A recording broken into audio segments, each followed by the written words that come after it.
Hey there, hi there, ho there, welcome back once again to another exciting episode of Disney Compendium. Back together again. We're doing this. I'm more committed now than ever to get through it because now we're into the good movies. Yeah. We have dredged through some real horse apples. Uh, as always, I'm your host JJ, and over there in the sunny state of California, my good buddy, my good friend Nick. Nick, how you doing over there? Pretty good, JJ. Excited to talk about Hamilton streaming on Hamilton. Disney Plus right now. Streaming now, uh, Alexander Hamilton, Hamilton, Alexander. What's your name, man? I don't know if you heard, but apparently immigrants get the job done. ah. Yeah. Yeah. Also, it was a good time for streaming. A lot of Yeah, it good stuff has was. come out. New Unsolved Mysteries is out. Yes. Uh, if you go to Netflix right now, they just added like 15 episodes of Supermarket Sweep. My wife Uh, is watching the new Babysitters Club as we speak. the Babysitters Club is there. That Batista movie, My Spy, just came out. Yeah, I mean, this movie was already there, and I'm glad for that. it was. But it was It's also on Disney Plus now. yeah. So Disney Plus is kicking it. They're getting some. I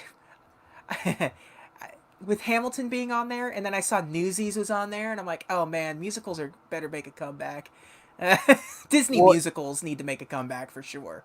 so yeah, because I think they had you have Hamilton, you have Newsies, you have Hello Yeah, Dolly, Sound of yeah, Music, yeah. and what else? I don't know. I always like, Disney has such a history with. It would be very cool to see Disney sort of get some of the because some of these old like Broadway musicals have been filmed. Right. Just Lion King, Aladdin, Mary Yep. Poppins. Just throw that stuff on there. Into the Dark. Yeah, Spider-Man Into the Dark, the Bonoific Spider-Man story that I'm pretty sure killed a man, right? Like, I think a guy died. Yeah, yeah, killed more people than the Sonic Macy's balloon. Yeah. yeah. but yeah, I, I like musicals. Yeah, I did I too. I was scrolling through. I don't usually watch a lot of TV, but I was scrolling through TV last night and I saw Bye Bye Birdie was on TV, and I was like, I can watch some Bye Bye Birdie for a few minutes. That's a fun movie. Well, I mean, so they have Sound of Music, and that's in that Yeah, Rogers and Hammerstein yeah, collection. Like, just put like South Pacific on there and yeah. the Music Man. Put that stuff on there, man. Oh boy, boy, is the Music Man not on there? It seems like that would be odd. I don't know who put out the Music Man. I guess. I I want to say those are all like under the MGM banner, but I could be Yeah, way off. yeah. Who knows anymore? Streaming stuff is just all over the place these Whatever. days. Hey, I go watch forgot. that though. It's good. I remembered to cancel my Quibi trial, but I did not remember to cancel my HBO Max trial. But at least there's stuff to watch on HBO Max. Like Yeah, the original stuff maybe isn't all there right now. However, the TCM section on HBO Max is so good. the Criterion Collection's on there. It's part of the TCM collection. Yeah. So it's all under this one thing, and the TCM collection goes everywhere. It's got all of the Criterion Godzilla movies, Mm-hmm. but Seven Samurai. it's also got some weird nonsense like the Wizard is on there, Yes, it is.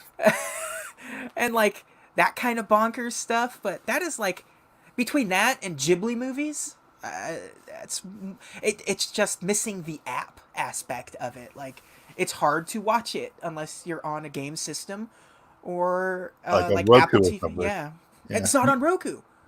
You can't get a Oh, it's Roku not. app for Oh, it. yeah, yeah, it's not. I have a Samsung smart TV, and yeah, Yeah, that's the way I can get it. Yeah. yeah. It's like it's got an Xbox app. I have a Chromecast so I can watch it on my phone and shoot it to my TV that But you way. shouldn't But have to do that. I shouldn't have to do that. I should just be able to download the app to my TV that has Roku built into it and call it a day. Damn it, Roku! I just want to watch Mommy Dearest. Yeah, although you technically can't.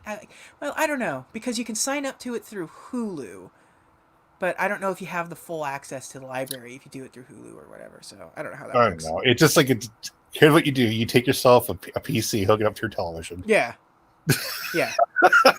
It's basically how this works for me. I'm not sitting in front of a computer monitor. I am sitting in front of my 55-inch television set Yeah, because my computer is a video game system to me and yeah, also a podcast station. yes. So, And also your how you mine Bitcoin. yeah. Most I mean, importantly, Daddy needs to get paid. you get This paid. ain't this ain't bringing in any money. So, No, it's losing all. yeah, I'm losing money on this prospect. All right, so we're beating the Robinsons. Is what we're Yeah, doing. the movie we're talking about is the 2007 Disney hit. Disney's I wrote 49 because I'm an idiot in our little clip here, but it's number 47. Yeah. I caught that, but I already hit go, and I'm like, screw it. This is This is movie 47. Meet the Robinsons, a movie that I had never watched before. Same. I had never seen this movie before. It's kind of sad, bro. Yeah, it gets. Boy, this is. I was very pleasantly surprised by this movie. I genuinely enjoyed this movie. Cause afterwards, I went to the special features, Mm-hmm. and the only special feature that's on Disney Plus is the trailer. And I watched the trailer, and I'm like, oh, that's why I didn't watch it because this trailer sucks. It's just nothing but like really bad. It's like one of the moments in the trailer is when the main character, I always want to call him Cornelius, Simon, right? The main character is Simon. Is going around with Bud, and he's like, "Why is that dog wearing glasses? Because his insurance doesn't pay for contacts."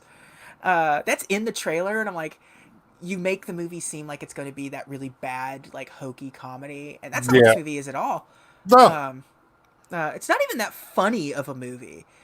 It has No. some good moments, but it's actually mostly like played legit. There's Like some Addams Family to it a little yeah, bit. yeah. Most of the humor comes from sort of the zaniness of the family, Right. because I, I don't know what's going on with any of that.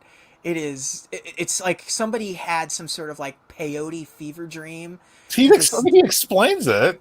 Yeah, but it's like, and the ending of the movie wraps it up pretty tightly as to how everything works out. But Right. man, to just like go so deep and like everyone in this family is absolutely insane.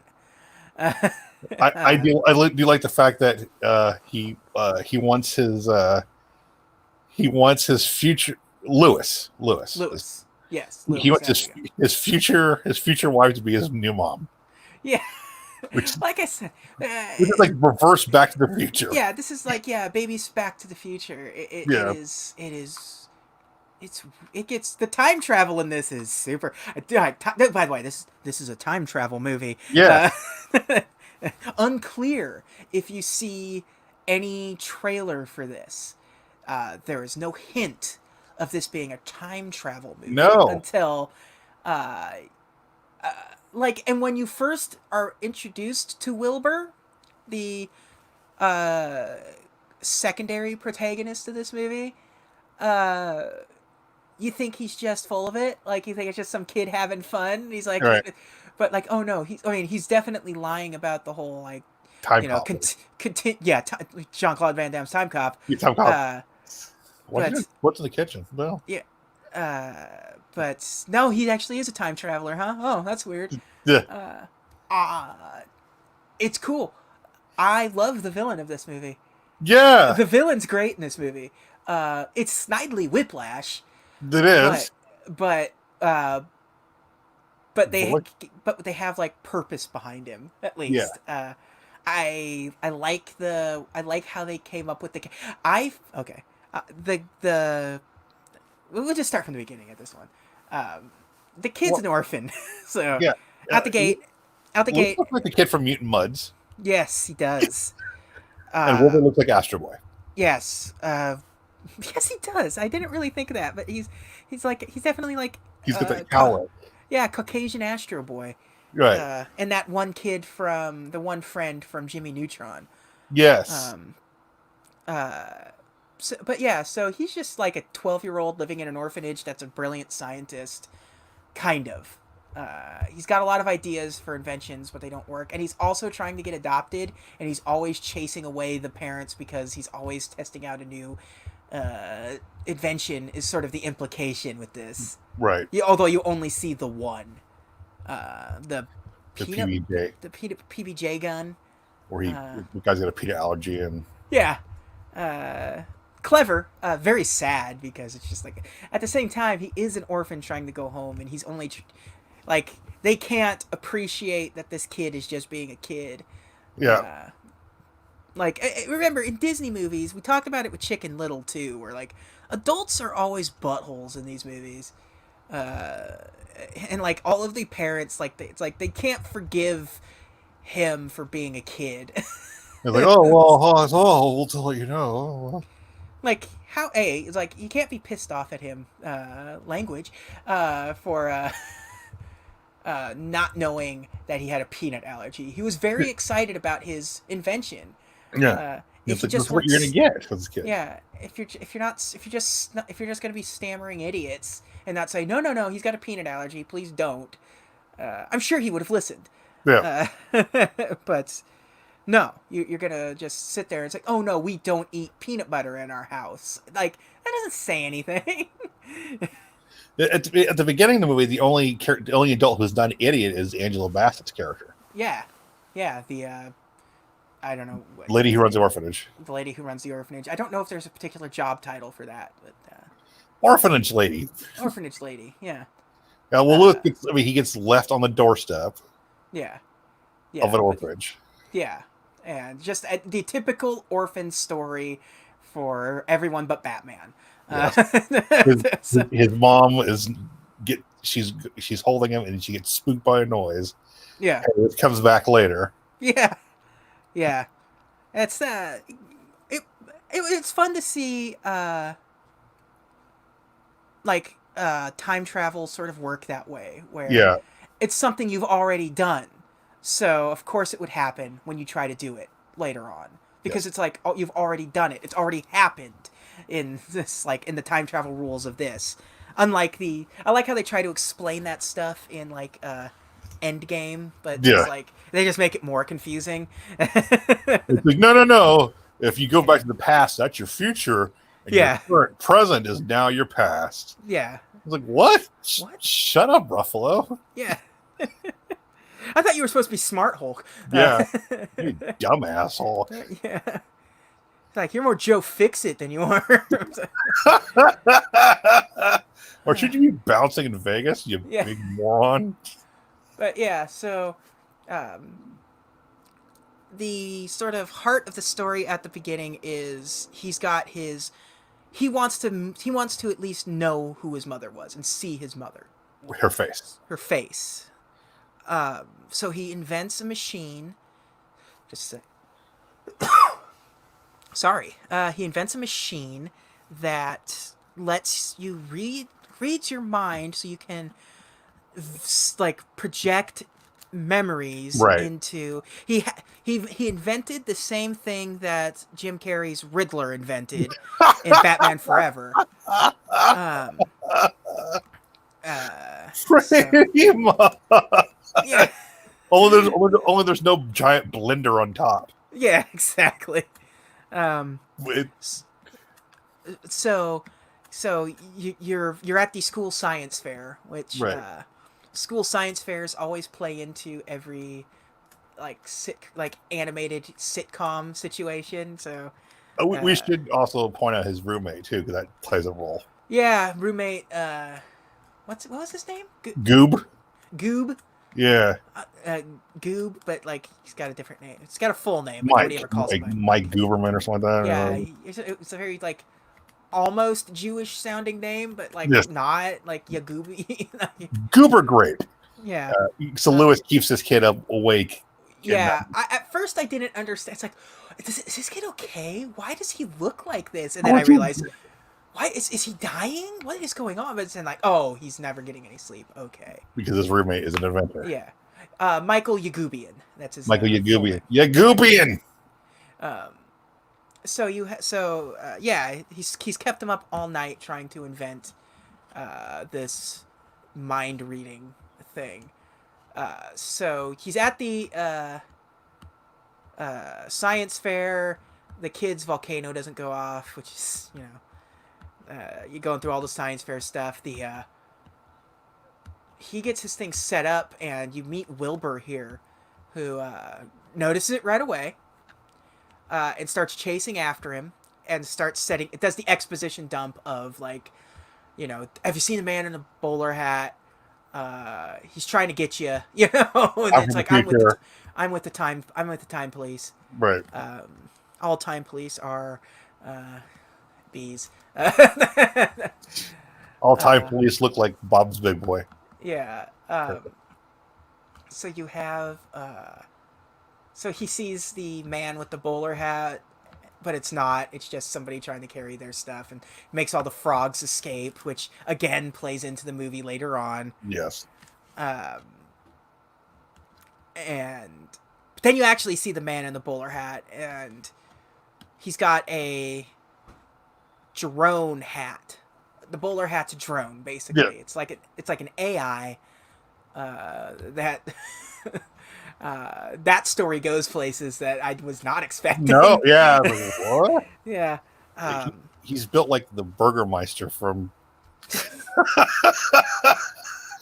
I mean, that's what he is. Yeah, it's Snidely Whiplash more than anything, but He's built like a four-legged tarantula. yeah, it's definitely a Hanna-Barbera sort of thing going on with him. Voiced by the director, by the way, in case you're curious. I mean, he doesn't do a whole lot. He does a lot of work with Disney, but if he does voiceover work, it's for Disney stuff because he's usually like just there. His voice works for the character too. Yeah, he does a really, really good job. I really like the man in the bowler. He never gets an official name until the big plot twist is revealed. He's just the man in the bowler hat.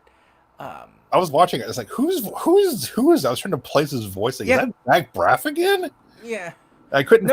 No, it's Steve Anderson who is the director of this one. Yeah. Yeah, it's a crazy cast. It goes places. But like there's characters that you're like, is that? Wait, is that? Is that Adam West? Yeah. And yes, it is. And yes, it was.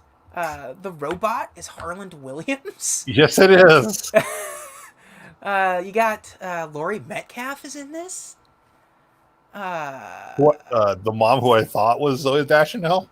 Yeah, is Nicole Sullivan from Mad TV fame. The vocal fry threw me off. Yeah. She's also in King the Queen, sir. Yes. Tom Kenny obviously got a deal in here. There's also the more important Tom at the end of the movie. Yes, we'll get to that. That was exciting when they actually. That was a Chekhov's gun situation. Yeah. Where they, you can't you showed it in Act 1, and then when you get the big reveal, and you're like, yep. Wait a minute. So what happens is the bowler hat sabotages the instrument. So Lewis sort of has a history, obviously, of inventions going wrong, and I love the one teacher that was like, what does it says? Like, where he's like, please don't kill anybody. Well, I forget what the joke was exactly, but he's like, it's like, oh, it's not going to kill anybody. Yeah. But please don't kill anybody. Yeah.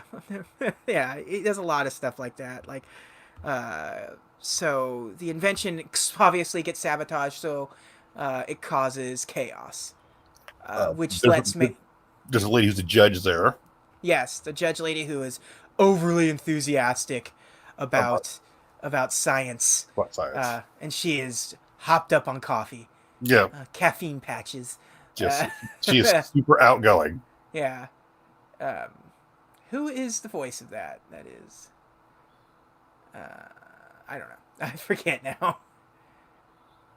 Um, but anyways, she man in the bowler hat gets to sneak in now because there's chaos and gets to steal the mind reading device. And this is when you this is when you find out about time travel is existing in this universe. The kid wasn't lying. You know, Lewis takes to the rooftop and is tearing up his journal with all of his inventions in it because it's just another thing. He's not getting adopted. His inventions are sort of ruining his life and they're not working. So he's given up. And so Wilbur is there to take him to the future to prove that he's with the future. Yeah, he's trying to convince him to go back and fix his project. Fix his project. Again, it's a very Back to the Future story. Like you have to fix this part of the future. like something's happened and the future is being modified and we need to fix it. Because basically the man in the bowler hat has sort of returned to sort of ruin the future.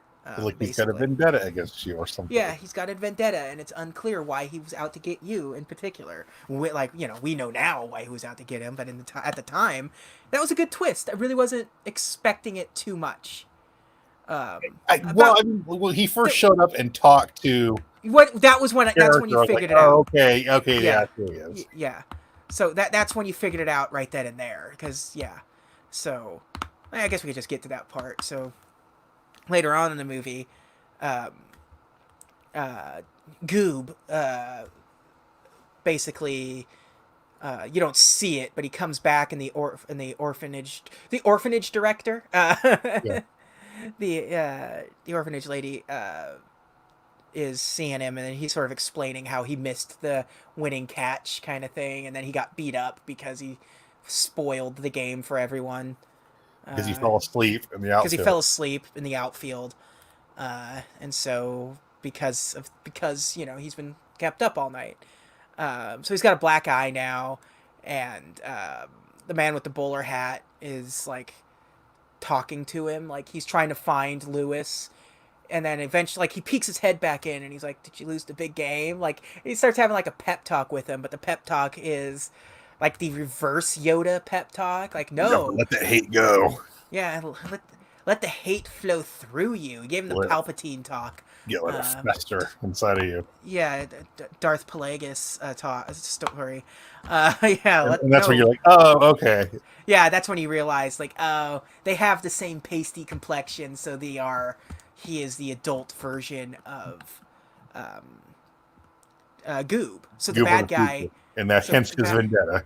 Yeah, so he's mad at Lewis because him keeping him up all night, and he goes into the future. I like the sort of montage of him losing his mind, slipping into madness kind of thing, like as he's like screaming at the orphanage, like all the parents coming to adopt him because he's like kind of lost his grip on reality, and like hearing all of the accomplishments of Cornelius, which is what his name turns into.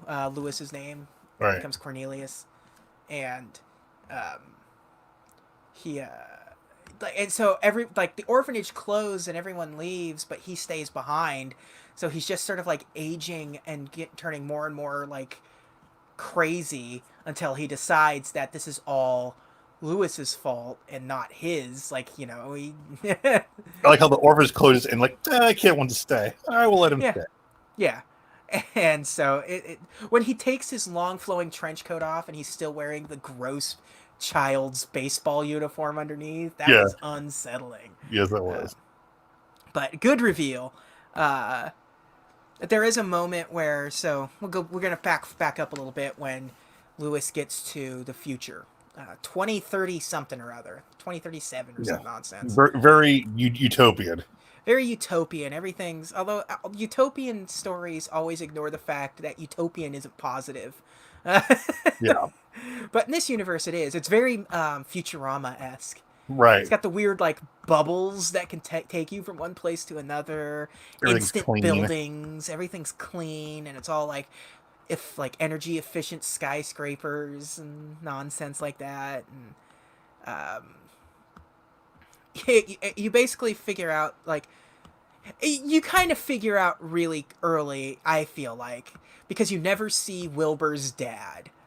No, but Uh, he goes, what's your dad look like? Tom Selleck. Tom Selleck, and Look so like I Tom do Selleck like during that sequence where he wants to where he's grilling Lewis about what family members he met and who they are. because he escaped from the garage. Yeah. Yeah, because he escaped from the garage and then just went on this whirlwind adventure of meeting the Robinson family. I've genuinely thought this was going to be like a weird Robinson Crusoe story or something. I thought it was going to be like Space Family Robinsons. That's what they Yeah, were. Yeah. yeah, but yeah, like Swiss Family Robinson or something like that. Yeah, it's really what I was expecting, but it is not that in the No, slightest. not at all. I guess in a sense, it's a big family living together, Yeah. but Like I not said, as it's fun. Adam's Family, kind of. Yeah, and so he meets the entire family.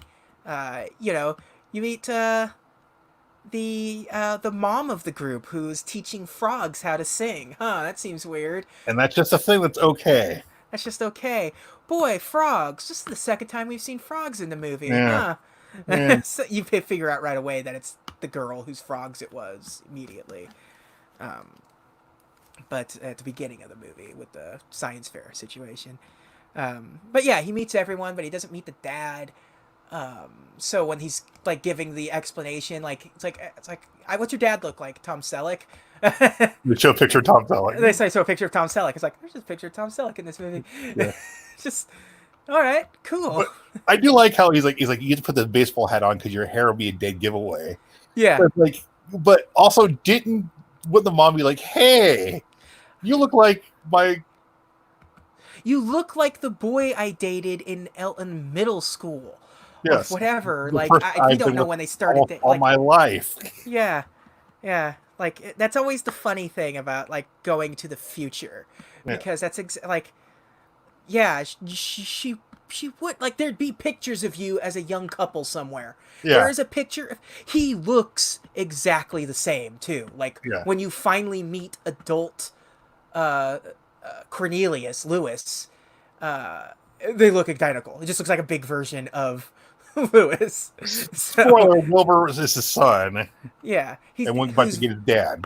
yeah. So you know so basically the storyline is Wilbur went back into time to get his dad to fix the invention that creates their future, because the man in the bowler hat has stolen one of the two time machines in existence. Both of them belong to the Robinsons, but the crazy Goob stole one of the time machines because he wants to take the mind reading device, the mind scanner, and claim it as his invention. Yep. And But he doesn't know how it works. but he doesn't know how it works. Yeah, uh, so yeah, that's really what the storyline is that Wilbur has kidnapped his dad from the past to Yes. bring him to the future to try to fix their future. And the bowler hat is also the vendetta. Yeah, Instant you learn the bowler hat. bowler. Yeah, you learn the bowler hat is a failed experiment. Like it was the helper hat that, for whatever reason, took over. Like was mind control and had a mind of its own. So like it was attacking people and was making other people into mindless zombies, basically. So it was a failure, and instead of just destroying it, he just turns it off and puts it in like a vault, like some sort of like high end Indiana Jones Area Yeah. 51 vault. Just all these glass cylinders of supposed, I guess it's unclear if all of those are failed experiments or just experiments in general. Because it's not so much a failed experiment, it works, it just doesn't work as intended. No. But it escapes, and it really does have the Palpatine relationship with Goob here. It's sort of because Goob doesn't have any friends, Did I ever and tell you about the tragedy of Goob the Wise? yeah. So you know, it convinces him that hey, we need to eliminate him. So they're working together. Uh, uh, there's a dinosaur at one point, which is very cool. Yeah, the dinosaur. Uh, I was like, is this where like the Mario Odyssey dinosaur thing came from? Where it is 100% the same thing. yeah, It puts on a hat and becomes like controlled by the the hat. controller of the hat. Yeah, So I immediately thought of and it's Mario this Odyssey.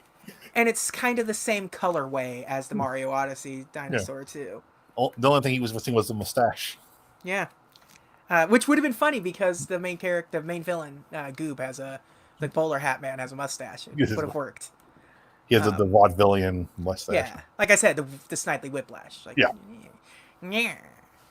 Uh, but yeah, the dinosaur played a large part in the marketing, and it just exists for the very small section. he's I barely in remember it.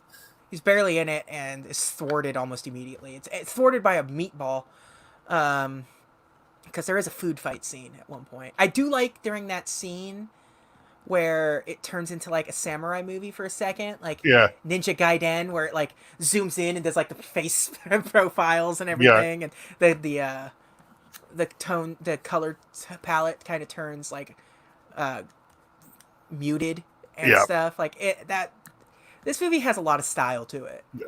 Um, but so I don't know where we're even at, like what to even point to next here. The hat turns out to be the mastermind of the operation. Yep. So it works. Like he gets the he at one point gets to drop on Lewis because Lewis finds out that Simon Wilbur was never going to take him to go see his mother. It was Because just that a was part of the lie. agreement. Yeah, it was part of the agreement to fix the time machine that got wrecked. And when he finds out about that, because every good Disney movie has to have the moment where the main characters have a parting of ways to split them up over a completely unreasonable situation. Like, He's like, well, you've been right about everything else, but this one thing, nope. yeah, nope. So yeah, so he storms off, and that's when the man in the bowler hat says, "Oh, I can help you. Uh, you just gotta, do this for me and fix the mind scanner."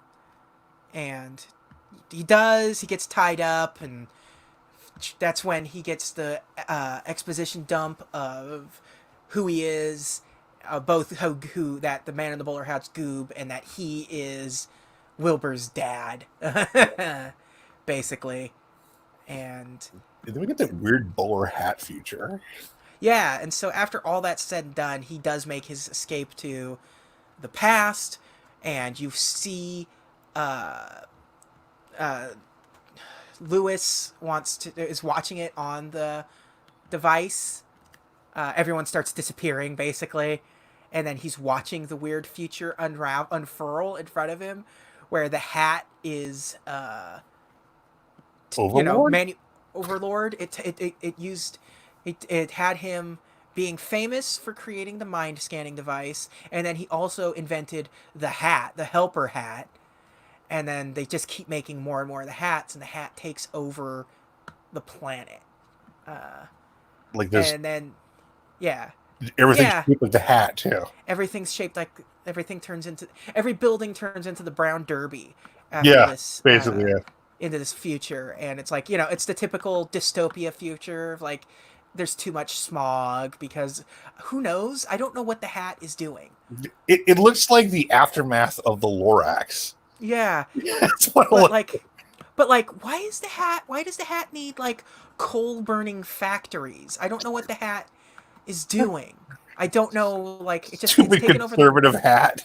Yeah, it's just yeah. The hat's one of those jackasses that do like coal rolling, and it's like they hit the gas and they're blowing out black smoke out of their stacks on their Ford F-350. Freaking hat's got dualies on his truck. Yeah, yeah, just this. Yeah, it definitely has a Punisher logo somewhere. Yes, and truck nuts. And But they're the ones that are like gold plated. Yes. But And he just yeah, he just hot takes about politics in the bed of the truck, in the yes, truck. it definitely has a bumper sticker for Infowars. Yes. But Screw this hat, man. I hate this hat this now. hat sucks. This hat. Go figure. Hat-based futures are terrible, which we know Yes. because we're living in a hat-based future as it is right now. Yes. There's never been a good uh, there's never been a good hat that dictated the future. Even the Frosty the Snowman hat, like, its future is, a melted snowman. It's not Oh great. my god, the magician from Frosty the Snowman looks like this dude. He does. He two hat-based villains. This fool, like I said, he just stepped out of like a Rankin Bass special. He did. He Yeah. did. Oh man, I didn't. Yeah, he really is just the evil magician from Frosty the Yes, he Snowman. is. Yeah, he Yeah, 100% is. yeah, man, that's great. I actually now like it more. Yeah. Uh, Alternate universe where. But anyways, the hat even turns on the evil magician man. Um, Because it was never out for. it was never looking out for him. It was looking out for its hat self. Yes. And so that's that. And so Simon sees I keep wanting to call him Simon. It's Lewis. I don't know why I think his name is Simon. Isn't Simon the character from Mutant Muds? I think so. Yeah. I think he just looks like a Simon. He does look like a Simon. It's because I know his name becomes Cornelius, and now that's stuck in my brain. But like, I'm just gonna call him Cornelius from now on. Well, I think a Cornelius like from Planet of the Planet Apes. of the Apes, yeah. Yeah. So it's, but so after he's done watching this dystopian future unravel, you have the big reveal of the Robinson family all under control of these hats and start swarming him like it's Dawn of the Dead. Like, Yeah. so he gets into the time machine, fixes it, and now he goes into the past to stop Goob from signing the paper. And I like how quickly that all resolves itself. He's like, "No, don't. The hat isn't on your side," and the hat doesn't try to play it cool. Yeah. And The he just hat goes, just I will never invent you. Yeah, that was Oh, okay. okay, Scarlet Witch. Jeez, no more hats.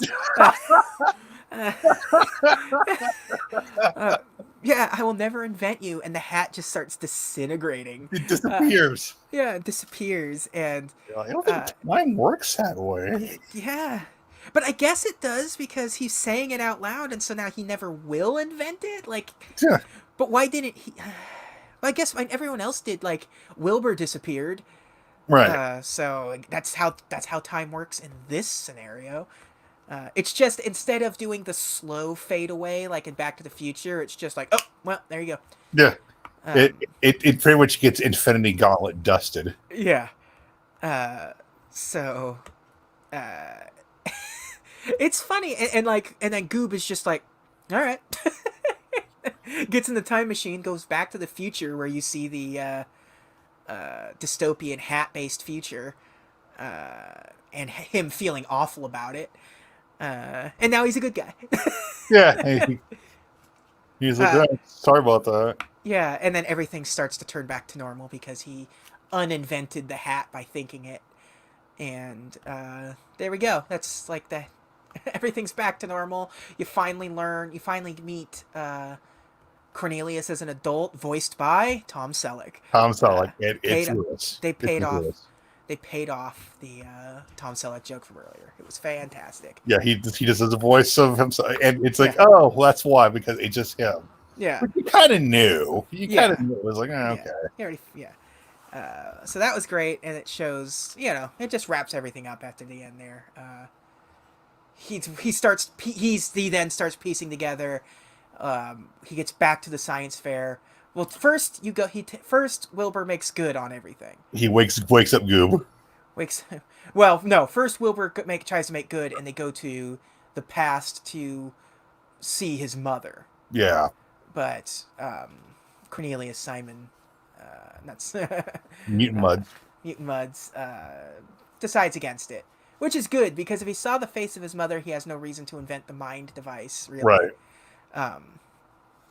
But so he basically comes to the conclusion that the woman that raised him in the orphanage is his mother, kind of thing.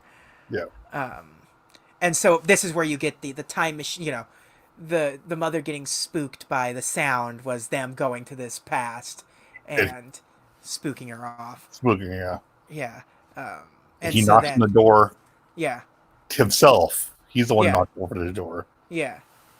And so, he, fixed his future right then and there. And then they go back to the science fair. He fixes the instrument, gets a second shot. It works. He uses it on the over enthusiastic science fair lady. Before this, he wakes up Goob, who Oh, catches him. yeah. Yeah, he wakes up Goob at the baseball game. So Goob catches the ball and fixes what would be that future. I wonder if it's like a. I wonder if it's going to be like a Biff future where it's like Goob. Like, how's Goob doing in the future now? Yeah, well, that one small thing, Cindy Mariah, like, how do you think like a career as a baseball hero is going to be? Yeah. Is he going to be Yeah. Kurt Schilling now? Yeah. Like, I'm going to need some money from the state of Rhode Island. Yeah. I have an idea for a video game, and I'm going to do it. I'm going to put some ketchup on my sock. Yep. And then I'm going to get on Twitter and have opinions. I'm not going to say what kind.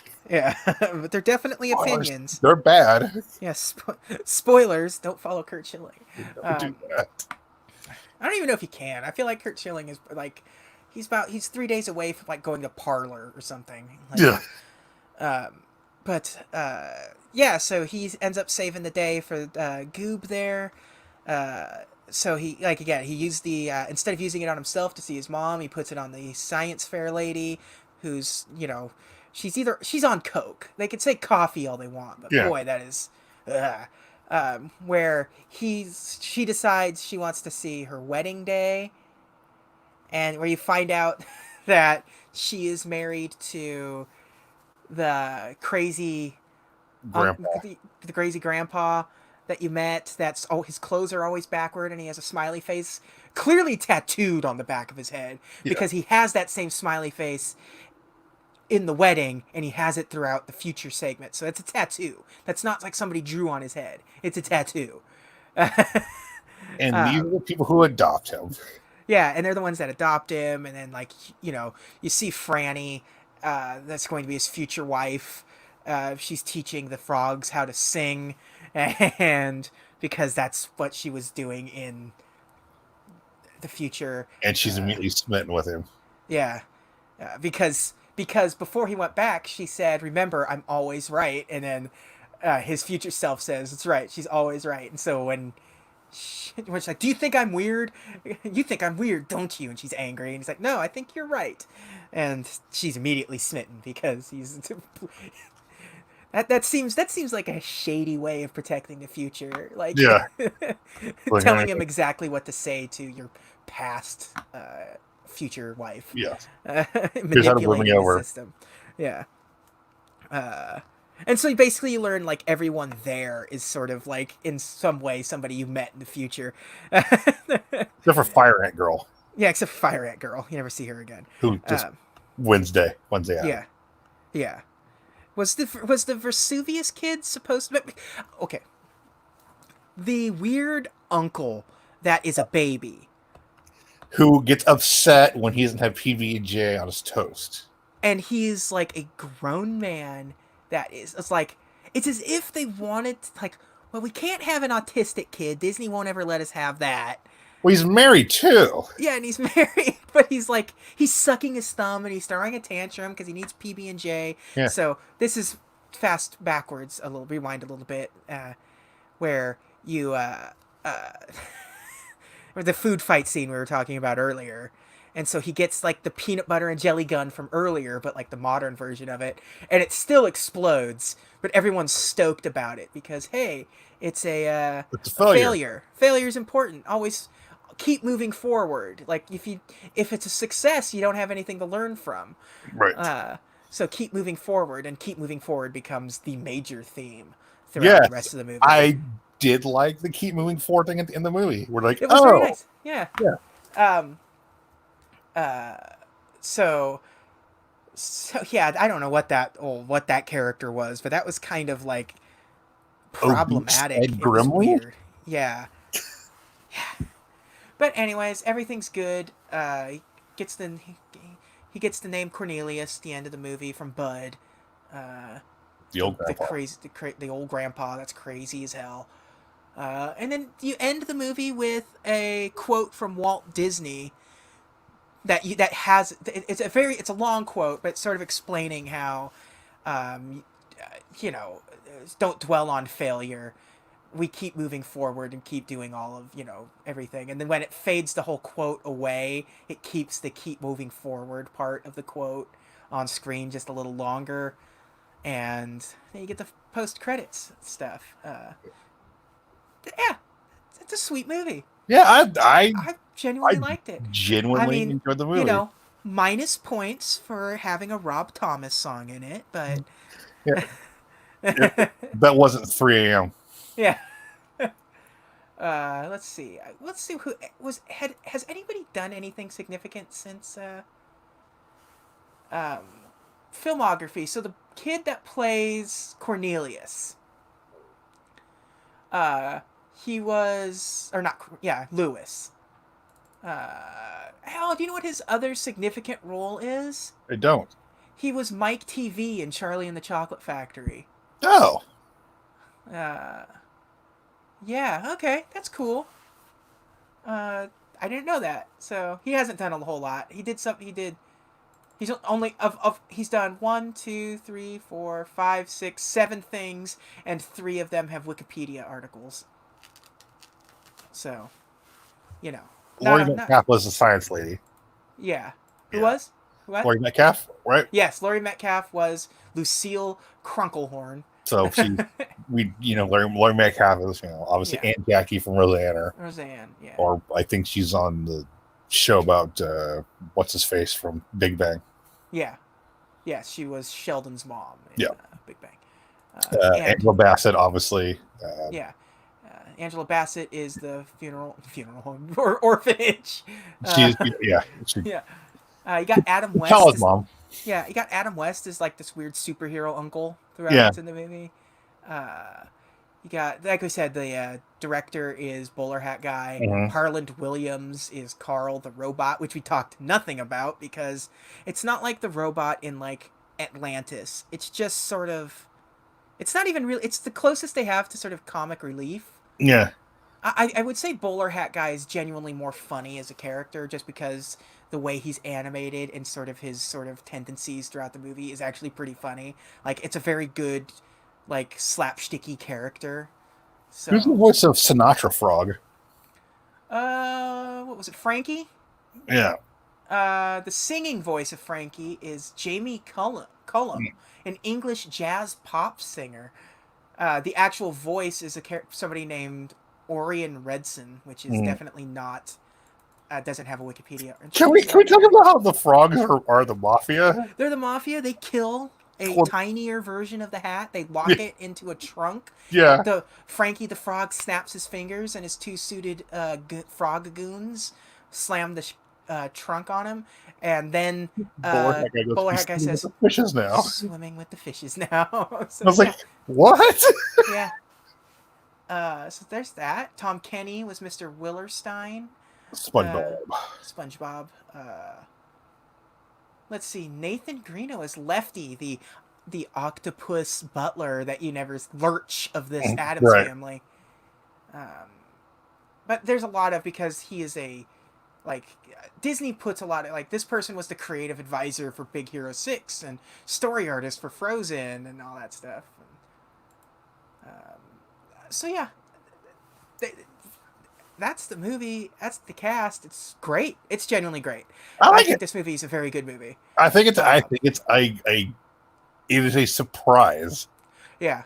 I'm surprised how much like it had heart. It had heart. I feel I'm kind of bummed out that it's had no staying power because I feel like there's something to it. There's something that could have like spawned off from it. more than what we got. There's really not a whole lot to say about the movie. Its original title was A Day with Wilbur Robinson, and it started its production in 2004. That was probably too close to Lost in Space. Yeah. um, it started its production in 2004. It was supposed to come out in 2006, but in 2006 is when Lasseter takes over.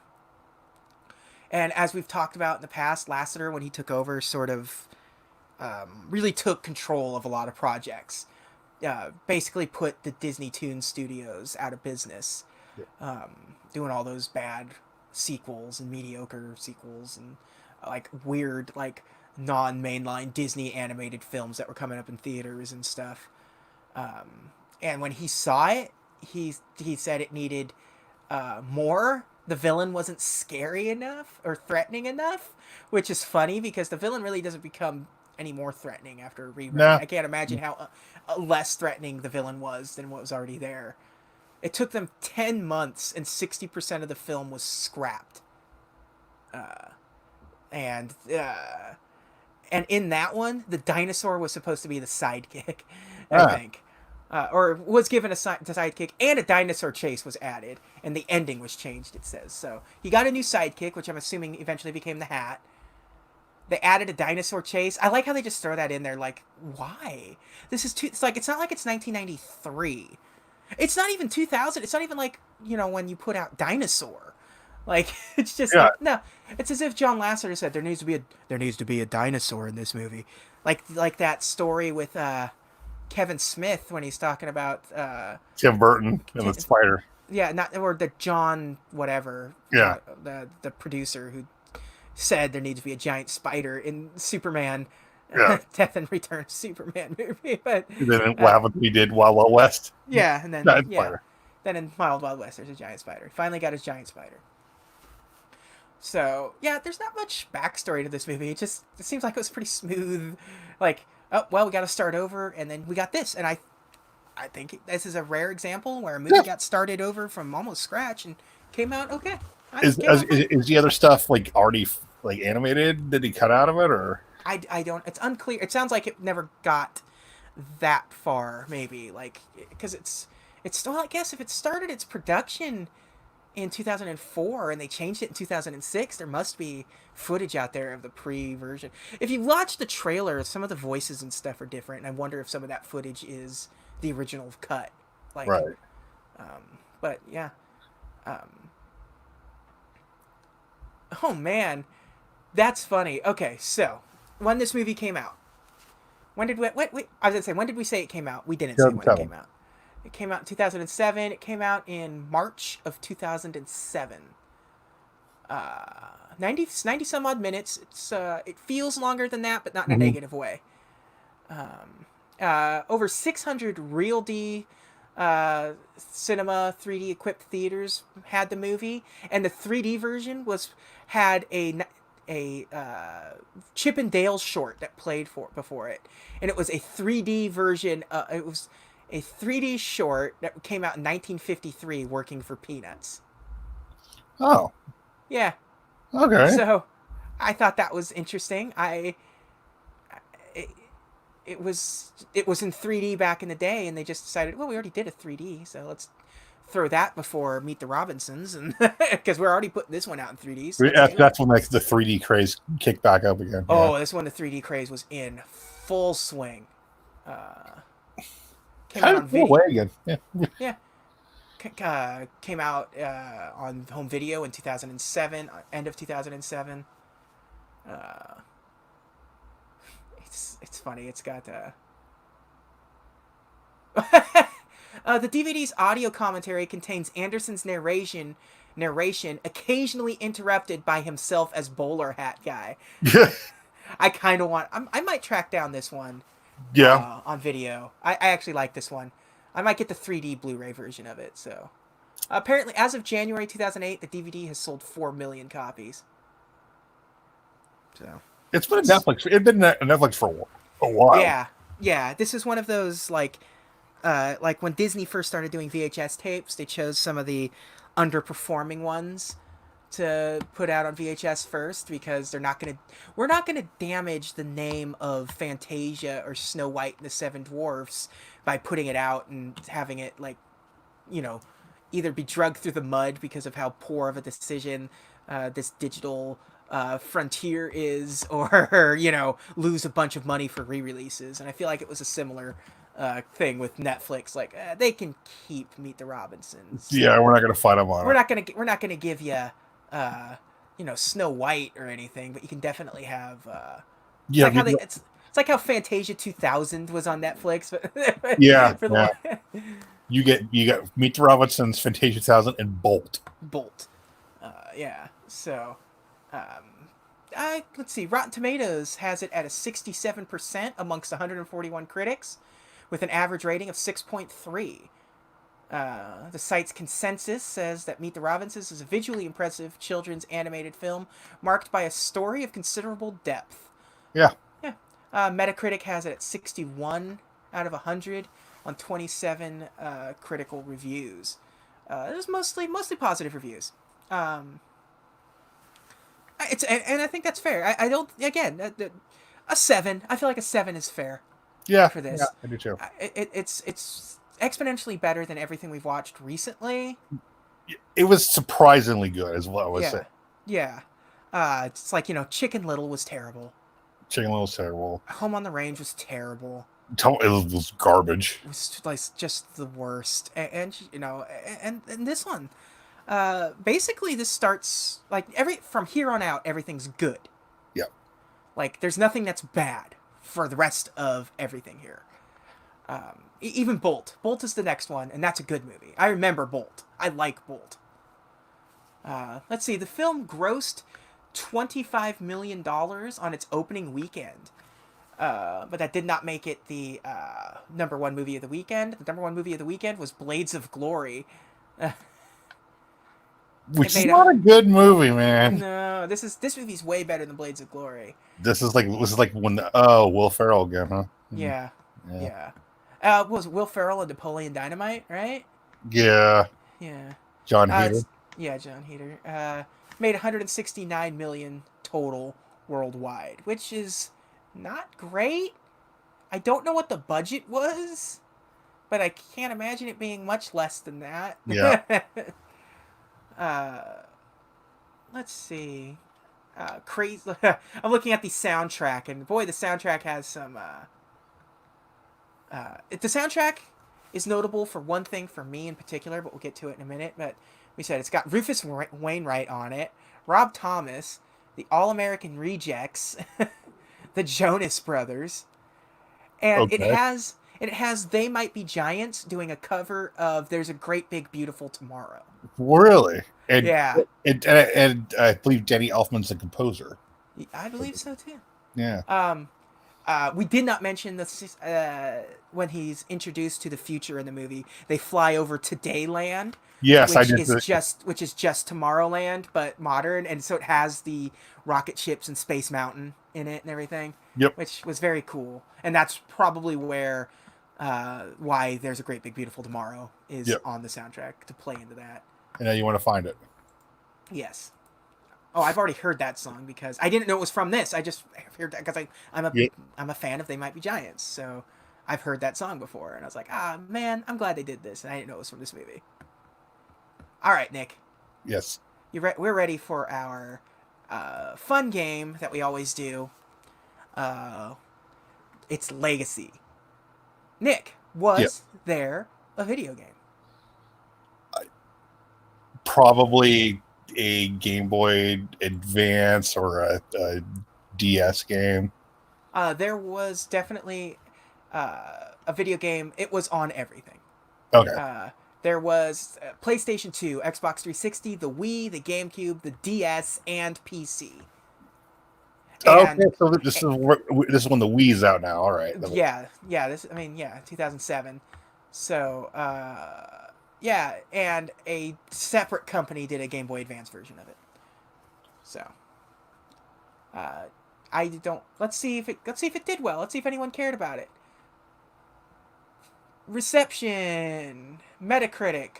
The DS version has a 64, the GameCube 68, PC 69, PS2 67, Wii 62, Xbox 65. So Not really.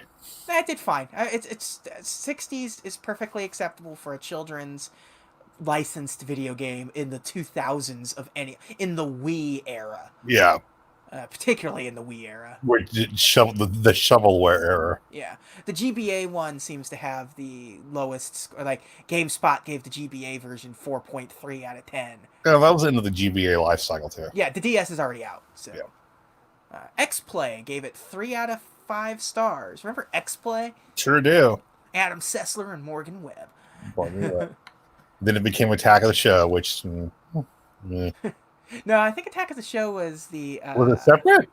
Attack of the Show used to be that. It was like the talk showy kind of. Not talk show, With but it was just what's sort your of like, face on it? yeah, and yeah. Yeah, but I did remember X-Play. Yeah. Yeah. And it looks like everyone, for the most part, reprised their role. There's no Tom Selleck, but it does have Adam West and Harland Williams and everyone in it. So it does not have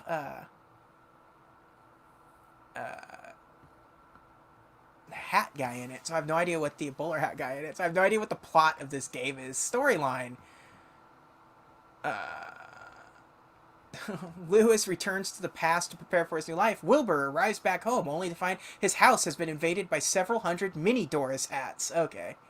So, Okay, that already tells me what the game is. yeah. And they've captured Franny's frogs. So, Yep, I know what this game is now. Yeah. I know what this game is absolutely now.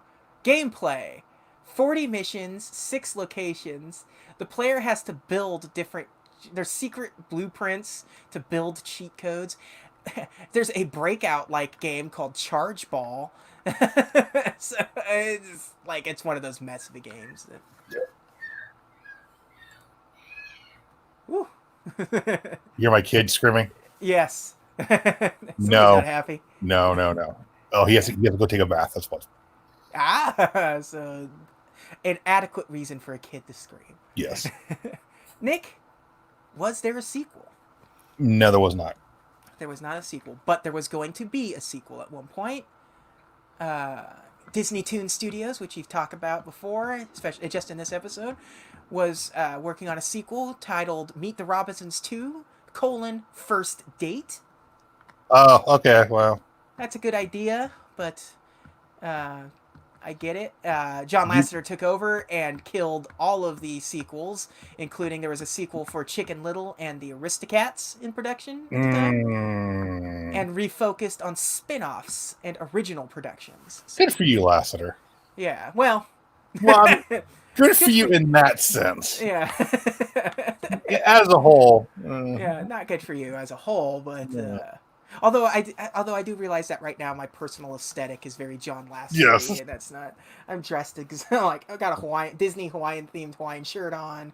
Yeah, and okay, listen, we'll give Lasseter this: a broken clock right twice a day. Yeah. Yeah. It's just unfortunate that he was wrong on the important parts of being a human being. Yeah. How about theme park stuff? Anything? I feel like there was. There's nothing. There's nothing. Yeah, I think at best there was like, I don't even think there was a costumed character. If there was, it would have been at Disney World and not Disneyland. It just been like the hat. Yeah, just a hat walking around. The hat walking around. Yeah, I'm typing. There was a hat bill. I'm looking at Meet the Robinsons Disney World, and I'm seeing. Oh, that's haunting. Oh no. Oh, I don't like this. Yeah. They had costumed characters of Simon, Wilbur, and Bowler Hat Guy, and the Bowler Hat Guy is a stinking nightmare. Oh man, I do not like that at all. I am going to. Can I put this? Can I put this in the chat, in our private chat, so you can? Oh, I can't. Well, maybe I can. I'll look it up myself, Leslie.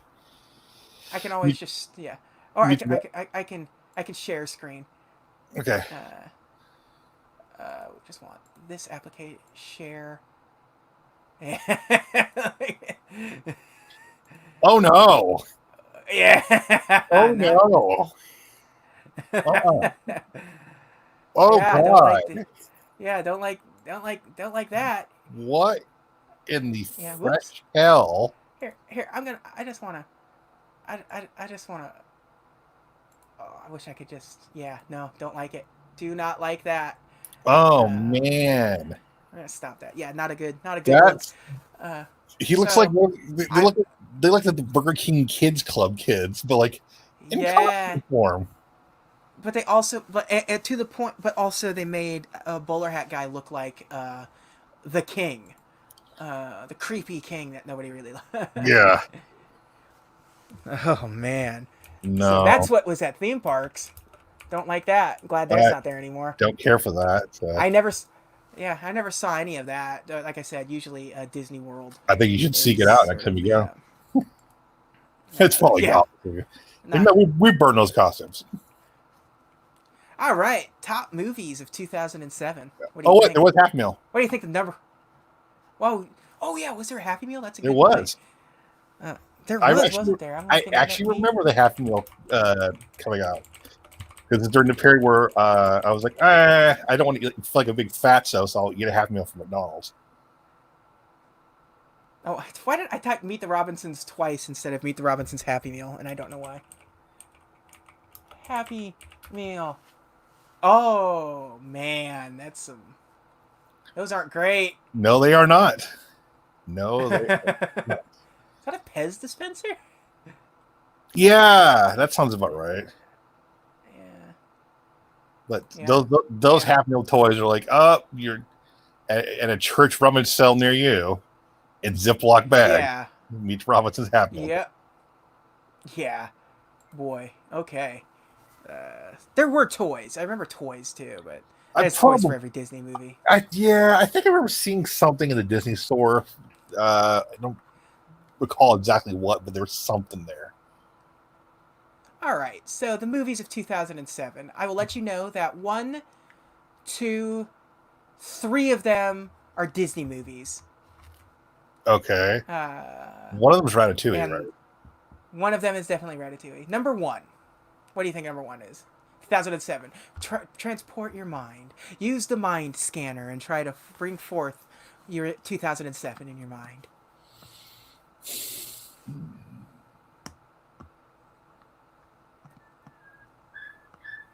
I don't know. Pirates of the Caribbean at World's Oh, End. okay. Yeah, Number two. Number two, Harry Potter and the Order of the Phoenix. that was all right. That was all right. Number three, Spider-Man 3. Oh man, Number four, Shrek the Third. never seen Shrek the Third. Never will. Number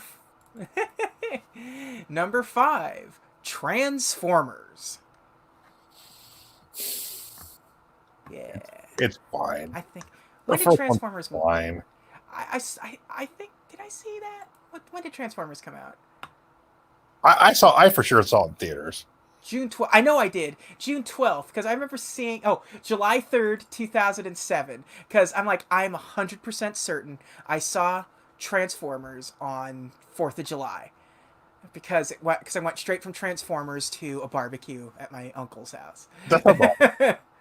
And that was it had me pumped. I liked the first Transformers movie. Yeah, It's it's fun. I think the first one more than any subsequent movies until you get to Bumblebee sort of at least understood Transformers a little more.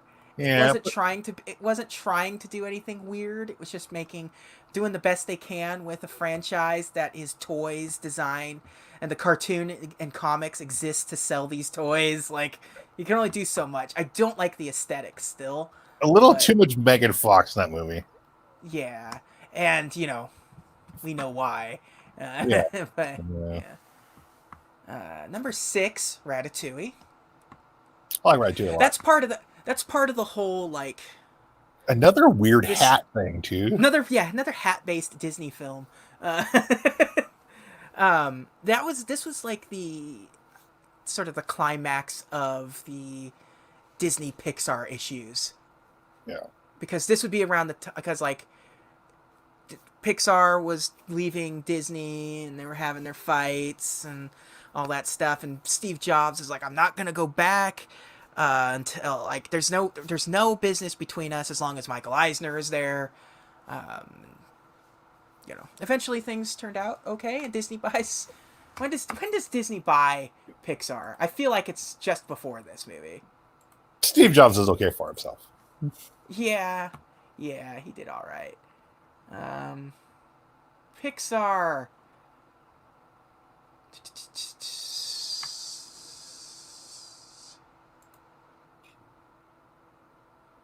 I just want to know when they got bought out by Disney.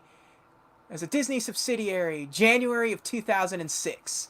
Okay. So yeah, shortly before this, Yeah.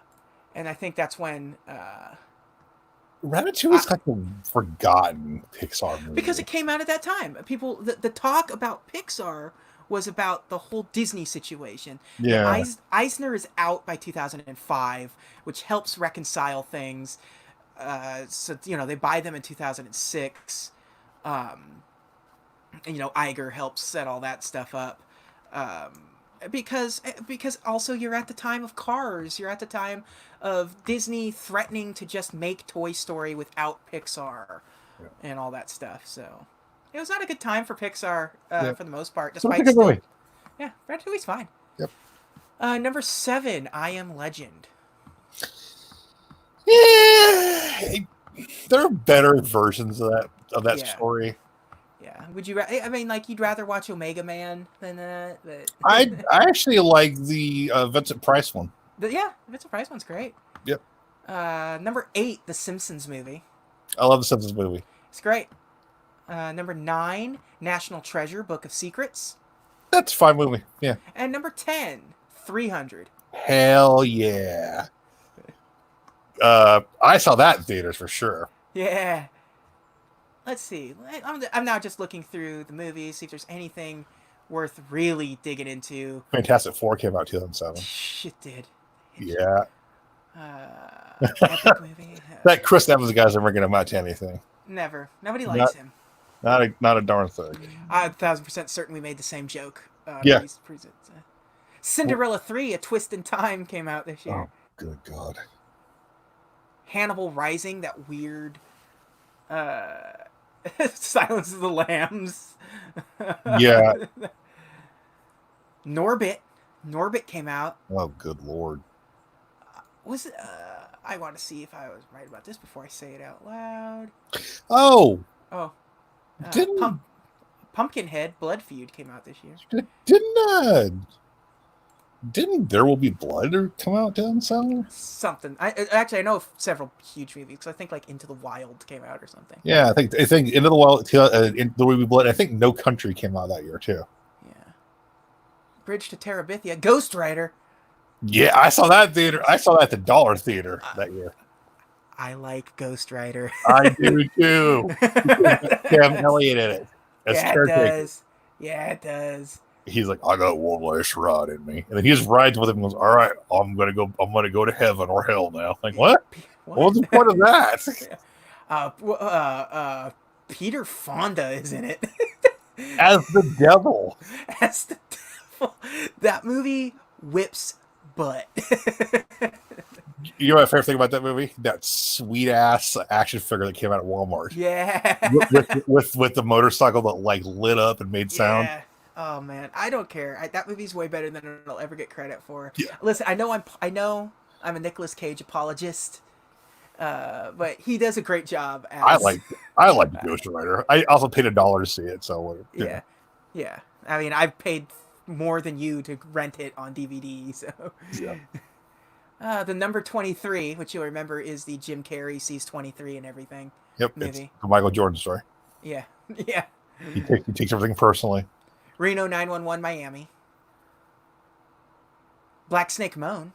Yeah. Wild Hogs. Oh, good Lord. Tim Allen, John Travolta, Martin Lawrence, and William H. Macy. Yep, that was the movie that came out. Oh, one of my favorites, Zodiac. Oh. Ruffalo's in that? Mark Ruffalo and Yeah. Robert Downey Jr. Yeah. I mean, this is 2007, so this is Robert Downey Jr. just before he becomes Iron Man. Yeah, it's like how he's back in pod Yeah. form. And it's got Elias Koteas in it, the Hmm. Casey Jones from Yep. 300 came out. Dead. Okay, it's 300 Zack Snyder's best movie Yes. without question. Well, I don't know. I think I like Watchmen. Watchmen's a better adaptation than 300 Yeah. by sure, and Watchmen's great. It loses a lot of the sort of satire by turning into a visual medium. I Yeah. think. I think maybe Dawn of the Dead. That is a good remake of It Dawn might of be. the Dead. Yeah, I really like Dawn of the Dead. So And I don't care about anything Zack Snyder does. yeah, I can't stress this enough. I Yeah. do not care about anything associated with Zack Snyder. yeah. Hey, they're putting out the Snyder cut of Justice League. Don't care. See my comment from 10 seconds ago. Yeah, I'm looking at his filmography right now. Dawn of the Dead was his first film. Yeah. 300, Watchmen, Legend of the Guardians, The Owls of Ga'Hoole, Oh, I remember that.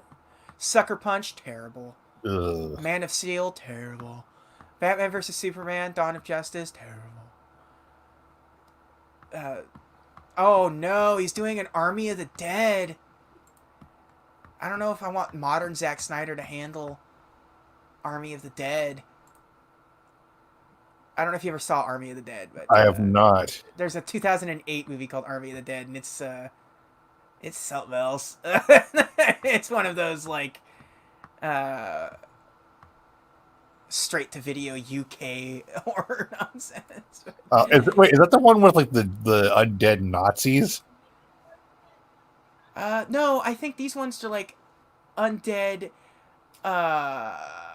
like, like El Dorado, like, you know, that kind of Oh, good lord. Okay. Spanish gold kind of Nope. nonsense. Nope. Yeah. Nope. And nope. Yeah. The Ultimate End, One More Hit. That's Dead Silence. I actually think that is the, that is the Nazi zombie one, isn't it? Okay. No, it's Dead Snow. Dead Snow is the Nazi Dead zombie. Snow, yeah. Dead Silence is a James Wan movie, which I'm always all in for a James Wan movie. But it looks like it's a murderous ventriloquist dummy movie. Dead Silence. Fine. James Wan, very good at doing absolute nonsense. He's done a ton of the Saw movies. He was the director of Saw 1, Dead Silence, Insidious, all the Conjuring stuff, Okay. Furious 7, Aquaman. Okay. You know what? Here's the thing. I like Aquaman. That was fun. Aquaman's fun. James Wan is a good director, and he can kind of something that should be bad, he can sort of turn into something watchable, like Or at least fun bad. yeah, because like Saw isn't good, but it's also kind of good, at the same time. For what it is. Yeah, Furious 7's a fantastic movie. The Conjuring movies are better than they have any business being. Yep. Let's see. I Think I Love My Wife came out. Chris Rock getting some more work. Yeah, that's when he was. The Last Mimsy. It's a weird science fiction-y thing. Pride. Reign Over Me. That's the Adam Sandler. Isn't that a 9/11 movie or something? Maybe. Reign Over Me. Adam Sandler and Don Cheadle. Yeah, when the Twin Towers went down in 2001, Charlie Feynman lost everything important in his life. Yeah, no thanks. I don't need Adam Sandler tell me that story. One of my dad's all-time favorite movies came out in 2007. Shooter. With Mark Wahlberg. Mark Wahlberg and Michael Pena. Yep. And Danny Glover. And also Elias Koteas.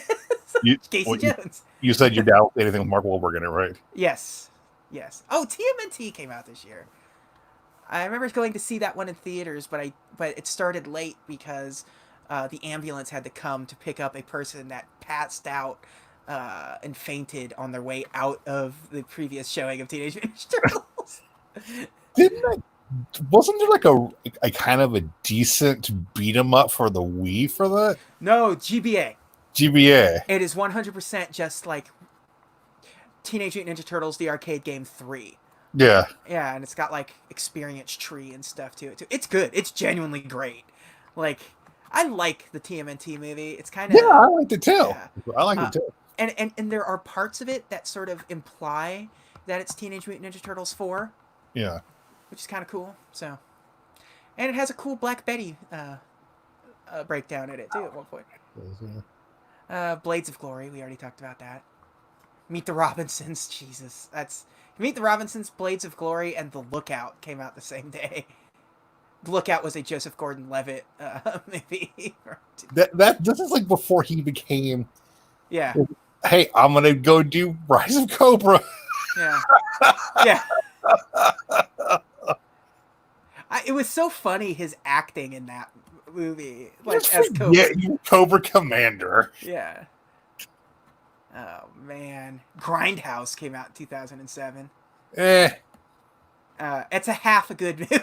Yeah, it's fine. Just Death Proof isn't as good as Planet Terror, yeah. but it also spun off some nonsense too, because that's where you get Machete and I think something else too. The Hoax, Aqua Teen Hunger Force : movie films for theaters.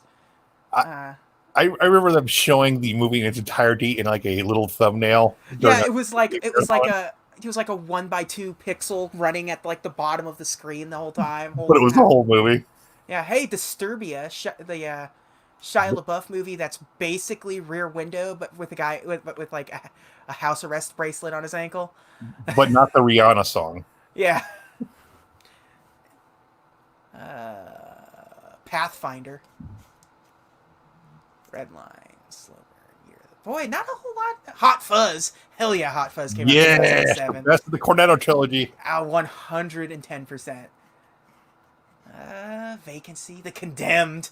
Remember The Condemned? The Stone Cold Steve Austin. Sorry about your damn neck. Stack of Dobbs calling Nick.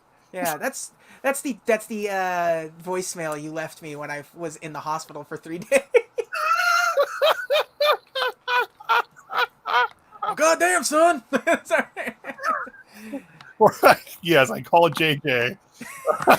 Condolences about his neck when he was in there for another illness. Yeah, just it doing his Stone Cold Steve Austin impersonation. I have that saved. That is on my Dropbox still to this day, saved forever. It's also got Vinnie Jones and Nathan Jones in it. Remember Nathan Jones? Sure do. Boogero, whatever it was. Yeah, the Boogero Beast or whatever. Yeah. He's like 7'1" and he sucked. He sucked. I dodged a bullet because he was supposed to be the Undertaker's tag team partner at WrestleMania 19 that I went to, but they wrote him out by having him be attacked because, spoiler alert, he sucked. Yeah. And so Undertaker fought him, did a 2-on-1 match and won with Limp Bizkit performing his entrance. I went to a SmackDown taping in like the dark match for a show. It's like 2007 or so. Yeah. And like it's like, all right, we got a new guy coming out, and I was like, oh, it's gonna be Ultimo Dragon. He's gonna do a dark match, and it was Nathan Jones. Like, son of a. I was like, oh my god, Ultimo! I'm gonna get to see Ultimo. I 100% cannot think of a single Nathan Jones match. Did he ever have one other than what you saw at this Weird House show? And you know what? Besides the WrestleMania match, remember he turned heel and he joined like Matt Morgan and Paul Heyman and Brock and Big Show on that team against Team Angle. How long was he in WWE? Because WrestleMania 19 was 2003. Yeah. Well, this would have been okay. So you had. This is what the show is now. Yeah. Well, okay. So I guess I could just go to Nathan Jones's Wikipedia and see what's going on here. Because he So you think about like Team Angle was okay. So this is like right after Cena turned face. Yeah. That's like with his first. So that would be It around. says he was in WWE from 2002 to 2003. Yeah, I think he was gone right after that Survivor Series. Like He was. Pro- yeah. he tapped He out was. clean to Yeah. he will not be named. Yeah. He was originally promoted as a Hannibal Lecter type character. On the April 10th, 2003 episode of SmackDown, Jones made his television debut in a match where he defeated Bill DeMott. Yes. Do you remember his theme song was just a didgeridoo, but like an Yeah. ominous didgeridoo? Jones was absent from television for several months until returning in fall of 2003 as a villain known Yep. as the Colossus of Bogo Road. Buggo Road. Yeah. A title referring to his time spent in that Bogo Road goal. Paired with Paul Heyman, so he was submitted to an ankle lock, blah, blah, blah. On December 6, 2003, Jones quit the company due to the rigor of the heavy travel schedule while on tour in Australia. So he went home and quit while home. Nice. Nice. Beautiful. Listen, anytime you can just stick it to Vince McMahon, we're here Yeah, for it. I'm all for it. Yeah. Yeah, so that makes me. All of a sudden, I've been around Nathan Jones. In 2008, Jones signed with Total Nonstop Action Wrestling, but nerve damage caused by a cement truck hitting his left arm kept him sidelined for 3 months, and he never wrestled for the promotion. That's the story I want to hear. It does not go into any further detail. I need some backstory. Okay. There is a news that the headline. Oh, come on, please open. Yes.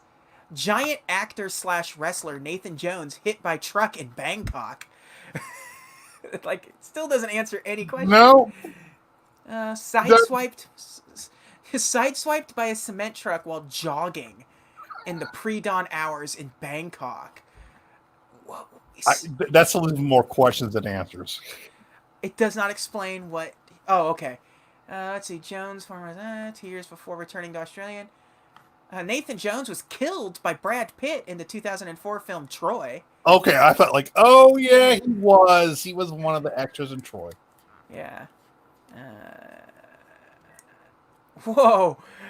He played Humongous in the 2008 motion picture Asterix at the Olympic Games. Like Asterix and Obelix? Like the Asterix comic? That's Boy, he's had a career, hasn't he? He sure has. Jones was in Thailand promoting his latest film release, Somtum, an action movie about a 7-foot-tall docile man who learns Muay Thai and then uses his new skills to help solve a case of stolen diamonds. Okay. That sounds awesome. Search for that movie. I'm getting food. One Punch Man, the movie. Yeah, yeah. That's why he's bald. Somtum. It must have just been like some sort of Somtum film. Is a 2008 Thai movie starring Nathan Jones. It's 101 minutes. Yeah. All right. That's all that movie is. Okay. Cool. All right. Anyways, that was the Nathan Jones chat. Yeah. Thank you for joining Nathan Jones Compendium. Yeah, kicking it old school. Next came out that Nicolas Cage, Julianne Moore, car heist movie? Yeah, what was? Or am I thinking of Faster? I think you're thinking of that. It's based on the science fiction short story The Golden Man by Philip K. Dick. The film tells the story of Chris Johnson, a small-time magician who has limited precognition. Oh, that's right. He can see the immediate future. Oh, the other Philip K. Dick story. Yeah. The one that nobody cares about. It was the only Paramount Pictures to be co-produced by Revolution Studios until 2017's Triple X Return of Xander Cage. Nice. I don't know why that's in there. That's not an interesting fact in any way, shape, or form. Sure it is. Waitress. Boy, Spider-Man 3. Yep. 28 weeks later. the sequel to 28 Days Later, What do you do? It's which I like 28 Days Later. yeah, So I give it that. Delta Farce came out. Do you oh, remember Delta Farce sure do. with Bill Engvall and Larry the Cable Guy and DJ Qualls, Yep, that was a and so, movie. and somehow Keith David is in it too. Yeah, yeah. Well, Uh, Boy, just not a lot of great movies came out this year. Shrek the no, Third, Pirates of the Caribbean, we got that. Daywatch, Gracie, Knocked Up, that was okay. I like it. that's fine. Seth Rogen, Katherine Heigl. Yeah, who knew that Captain Hawk would be more problematic than Seth Rogen? But Yeah, here we are. yeah. Mr. Brooks, a Kevin Costner movie. Hostel Part Two. Yeah, I never covered Uh, all the films. E- Eli Roth is just the pits as a He, director. yeah, he seems like an icky person too. Yeah, I think the only decent Eli Roth thing is his character in Inglorious The Bear Bastards. Jew. Yeah, Yeah, uh, and he did the Death Wish remake, yeah. which is I, Death. I like that his first movie was Cabin Fever, yeah, and then in 2016 he remade that movie, but it's the exact same script. It's just a new cast. yeah. It's the most insane thing that I, I I like him like when there's like doing like a list of ranking of horror films or like great horror yeah, films. yeah, He's always good on those things. yeah. He knows what he's doing. Yeah, He knows well, he doesn't know what he's doing. He just knows what's good at least. He just yeah. can't make the good thing. No. But yeah. Hate those Hostel movies. Ocean's 13. Surf's Up. Remember they made a Surf's Up sequel? Did they? They did. You don't remember it? Where it was WWE crossover? Oh no. Yeah. And I think that was... Oh man, what was it called? It also has a... crazy like who they put into it. It's the direct to video sequel called Surf's Up 2 Wave Mania. Starring the wrestlers that are in it are John Cena, Paige, The Undertaker, Triple H, Michael Cole, and Vince McMahon. Vince McMahon's actually in this animated kids movie. Well, wasn't he one of the Scooby Doo ones too? Oh yeah, Vince McMahon seems to really like doing that part. That the real carny part of wrestling is his favorite part. Yeah. Dead or Alive movie. With juggle physics? I mean, Jamie Presley's in it. Yeah, okay. And Kevin Nash. Fantastic. Somebody else weird is in it too, and I can't remember. Eric Roberts, but he's in everything. That's cheap. I thought there was somebody else like Kevin Nash. Yeah. Eagle versus Shark, which is a Taika Waititi movie, which is actually a good movie. I like that. Fantastic Four: Rise of the Silver Surfer. Oh, that's the sequel. The sequel. And fireworks, yay. Boy, what a bummer waste of the Silver Surfer. Yeah. We're just going to make this movie because we don't want to lose the rights. We don't lose the rights. And the Fantastic Four story. What if Galactus was a giant gas cloud? Yep, giant poof cloud Galactus. Yep.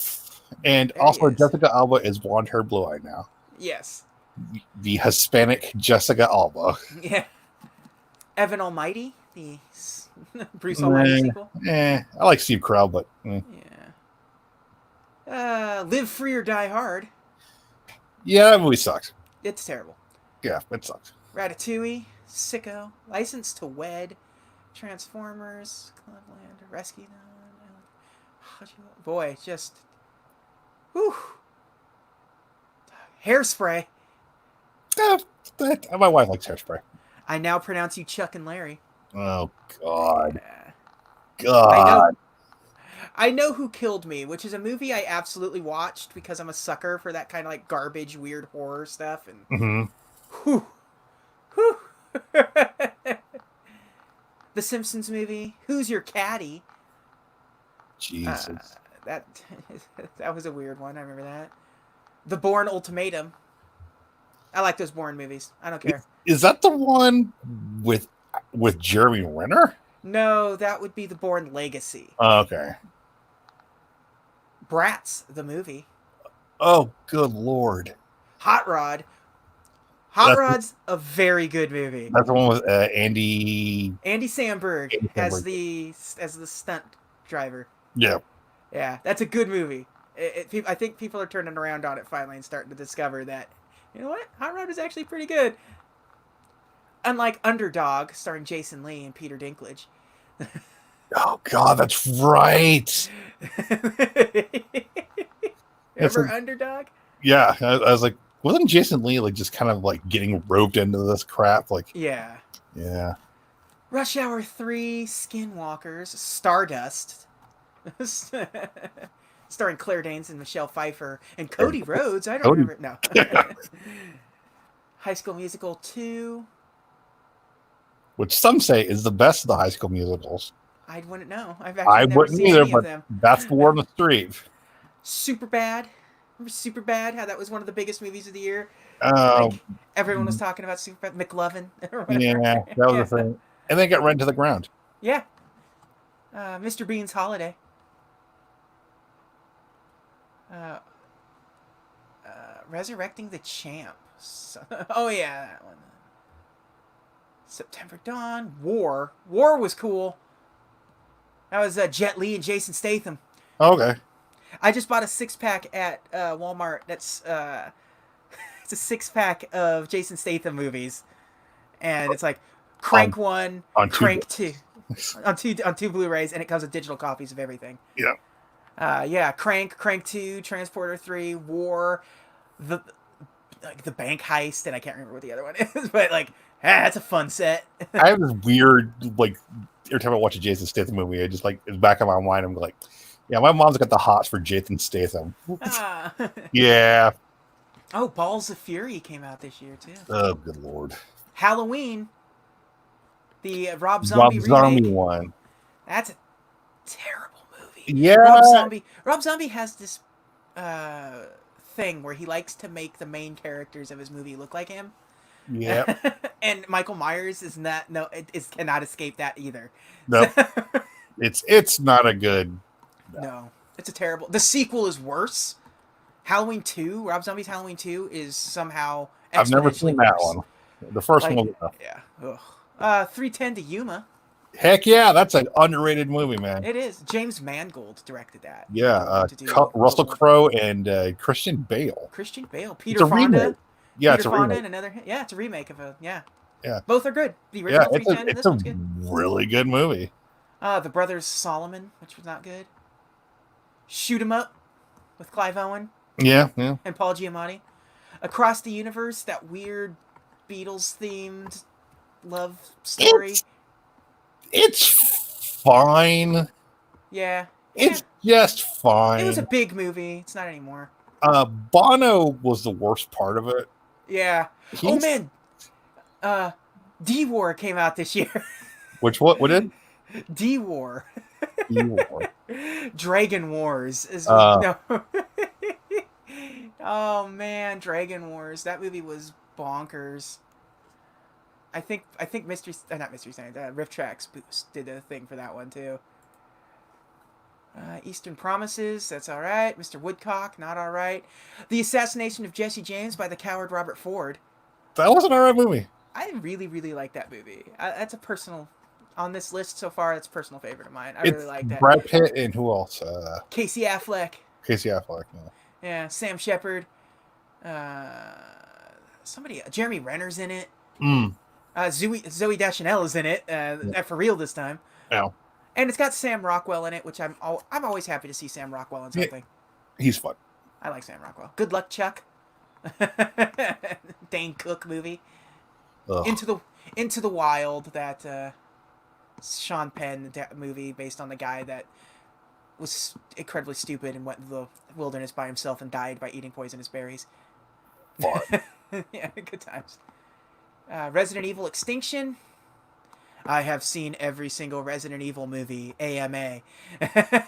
He They only exist so the director can keep giving his wife work. yeah. To be fair, she'll keep doing them. Yeah. Mila Jovovich. Yeah, Mila Jovovich. The Game Plan, starring Dwayne The Rock Johnson and Kira Sedgwick. Yeah, that's fine. The Darjeeling Limited, which is great. Wes Anderson movie. Feel the Noise. The Heartbreak Kid. Shawn Michaels had a movie this year. No, it's Ben Stiller movie. Michael Clayton, which is a good movie, but I will never see it again. It's just one of those, yeah. huh? Yeah. Lars and the Real Girl, which actually was a pretty good movie. Sleuth, We Own the Night, Why Did I Get Married? Tyler Perry movie. Yep. 30 Days of Night, which I remember that one. Like I said, 30 Days a Night is not bad, actually. No. Because it takes the concept of the summer, like the winter solstice. Yeah. Yeah. It's a clever. Was it based off a comic? Yes. Yeah, Josh Hartnett was in it. But yeah, I think it was based off a comic. Yeah. Gone Baby Gone. Starring Casey Affleck, directed by Ben Affleck. Boy, sign me up. I like Casey Affleck.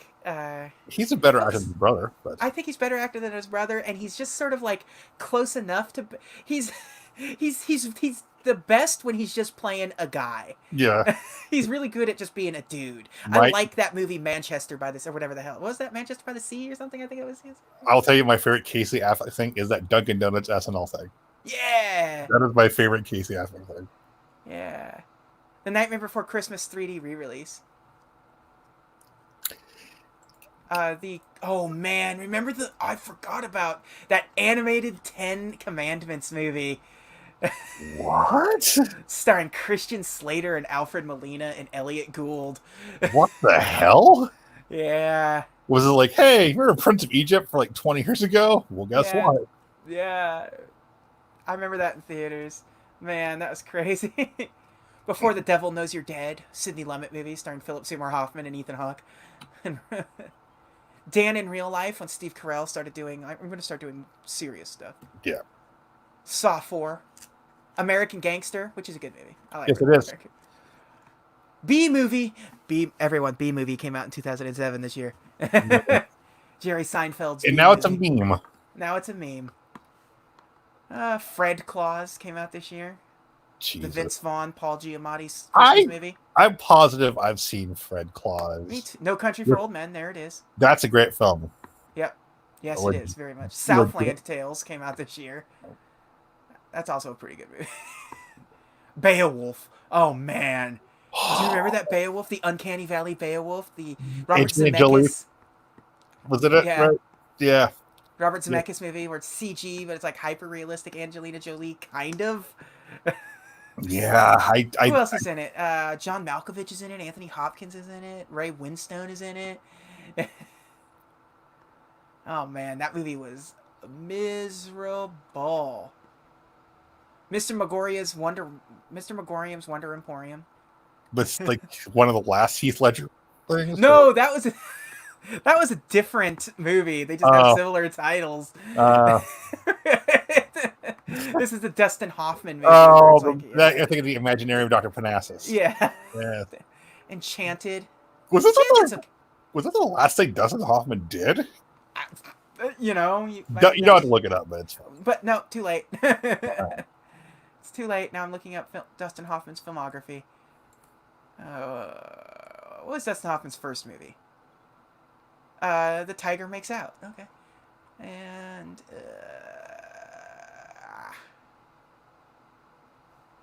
no. Is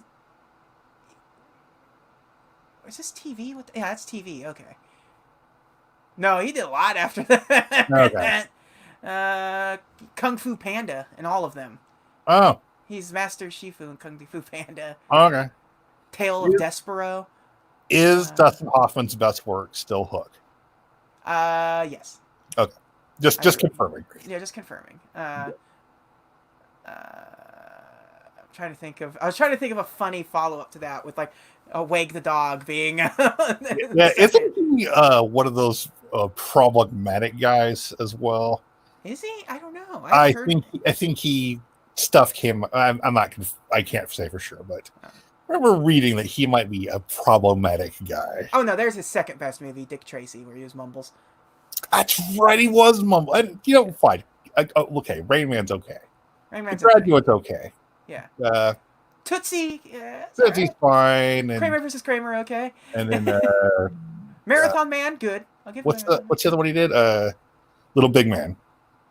Little Big Man. Yeah, Little Big Man. But it's Hook. Yeah, Hook. Yeah, it's Hook. I just saw Hook and Outbreak. You know what? No, I like Outbreak. Yeah, Outbreak's great. Sphere. Oh man, he was in Sphere. Remember yes, Sphere? He was. He was in Sphere. Michael Crichton's Sphere. Yeah. Okay, that's that. Let's see. Anything else? What Oh, Dustin? the Hitman. The Hitman movie. Yeah. Starring Timothy Olyphant. And yes, Hitman is in the video game. He was Agent 47. Yep. The Mist. It's Frank Darabont's The Mist, starring Thomas Jane. Oh, with that fun ending. Yeah. Juno. That was a huge movie. Remember Juno? I do. That was what's actress's name? I forget her name. Ellen Page. Ellen Page. I kind of like Ellen Page as a person. She's great. She stands up for herself, and she's got a lot of she does a really good job at fighting for the causes she believes in, and they're all good causes, not in a negative way where it's like bad causes. It's like and she's okay at Kitty Pryde. Yeah, I think she's perfectly fine, Kitty Pryde. Yeah. She has the right sort of like young look to her to be. If I'm not mistaken, she is from the same area our friends Ben and Lisa are from. Yeah, Nova Scotia is where she was born. So yeah. And she was also in a video game. She starred in one of those David Cage unreasonably realistic. It was the follow-up to Heavy Rain, Beyond Two Souls. I feel like wasn't like a couple video games where they based the character's face off of hers. At least that one. Yeah. But there probably is another one. Golden Compass came out in 2007. I never saw it. Alvin and the Chipmunks, the live-action Alvin and the Chipmunks. Jason Lee again. Here's I Am Legend. The Kite Runner. You know what? Do you know what the only thing I remember about the Kite Runner being? I kept looking for the. And look into my mind. I kept going to Warehouse Music looking for the King of Kong soundtrack on CD, and it was always. They always had fresh stock of the Kite Runner, but never got in another. Like, it took like 6 months until the King of Kong soundtrack showed up. Also, holy crap, The Warehouse. Yeah. Going to an actual record store looking for record. National Treasure. Buying music, eh? Buying music, yeah. Buying new music, eh? New music. Buying a CD nowadays, buying a record is just sort of the only music people buy these days. Like physically buy an actual physical record, an LP. The vinyl record, yeah. Sweeney Todd came out this year. I like Sweeney Todd. That's fine. Walk Hard, the Dewey Cox story. Funny as hell. Yeah. That movie's genuinely funny. Get out of here, Dewey. Yeah. That is a good movie. Yes, it is. Great cast. It's got a lot of cool cameos and stuff in it too. It's like, is that Ghostface Killer? Yeah. What is Wu-Tang doing here? Aliens versus Predator Requiem. That not to be confused with the weird like Predators that had Adrian Brody in it. Aliens versus Predator Requiem for a Dream. Yeah, The Bucket List, starring Jeff I like that movie. And Morgan Freeman. That's a good movie. The Water Horse. Yes, I remember that. There's everyone.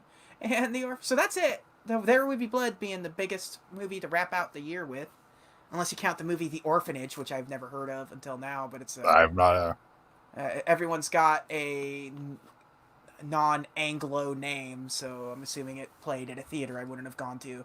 Yep. Um, Because you're racist. yeah, exactly. I'm not going to go see something starring Belen Rueda. Yeah. This is America, Jack. Yeah, this is the USA. this is the hat-based future that we live in. That makes me sure.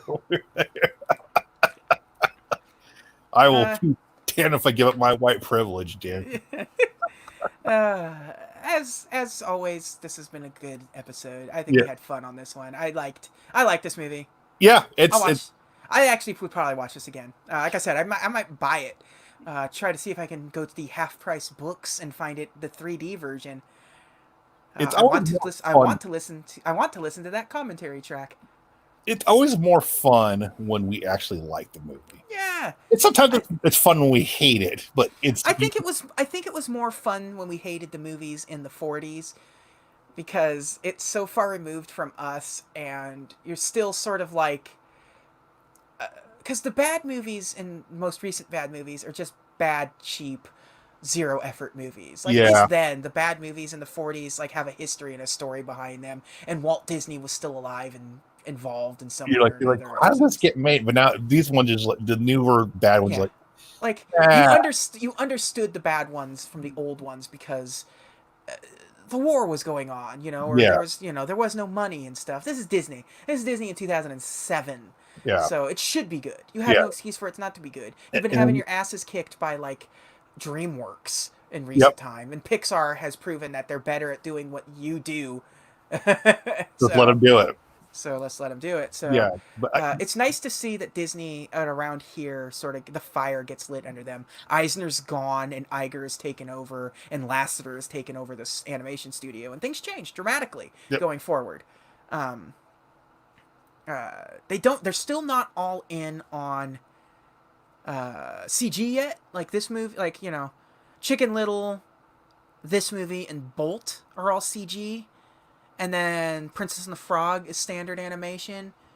But then pretty much everything is going to be CG for the most part, except for Winnie the Pooh from here on out. So Yep. there's only two more traditional hand drawn animation Disney films coming out from this studio going forward. But not next week. Next week's Bolt.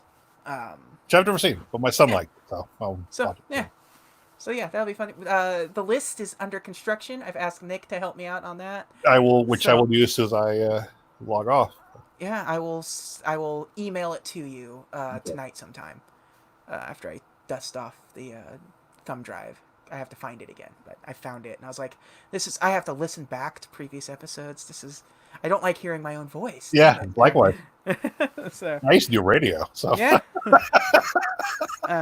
So that's at least you only have to listen to the end. At least that's all True. I'm asking for. It's gonna be hard to find out where the end is, because boy, we go places sometimes. we tend to ramble. Yes. Tend to ramble, yeah. But yeah, no, I this would go above the middle for me. I don't know Yeah, where. no. It's Yeah. probably, let's see, we were 47. You said. Yeah, I would say it's comfortably in the lower mid 20s. yeah. I was gonna say like, somewhere in that, without seeing the list and where everything stands, 21, 22, 23, 24 area. Yeah. Yeah, for sure. Yeah, I've never seen it before. This is one of the only ones that I've never seen before. And I'm glad I watched it. Yeah, it was great. Like I said, probably watch it again. I thought it was well worth the time. Didn't expect that. I expected it to be okay. So go watch it, folks. Go watch it. Yeah. This gets me this thumbs up from me.